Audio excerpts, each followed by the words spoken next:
Donc on va voir maintenant les opérateurs d'incrémentation, donc qui ne sont pas les opérateurs d'affectation qu'on a vu juste avant et sur lequel j'avais fait le petit amalgame juste avant et qui du coup aurait pu vous induire en erreur. Donc en fait les opérateurs d'incrémentation, qu'est-ce que c'est?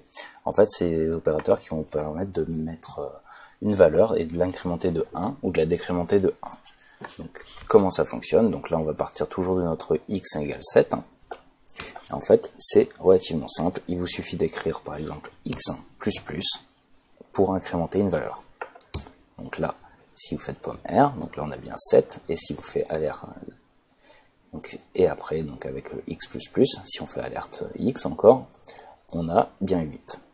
Donc là, si je veux maintenant décrémenter d'une valeur, il me suffit donc de faire x moins moins, point virgule, et là, si je remets un alerte ici, alerte x, point virgule, si je refais un pomme R, on a bien 7.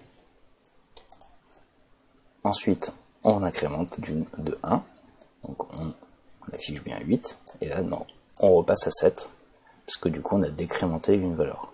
Donc ça va vous permettre donc de venir, par exemple, incrémenter une valeur, surtout lorsqu'on on verra après donc ce qui va être boucle qui vont vous permettre donc du coup de créer donc toutes vos tâches répétitives, mais ça on verra un peu plus tard.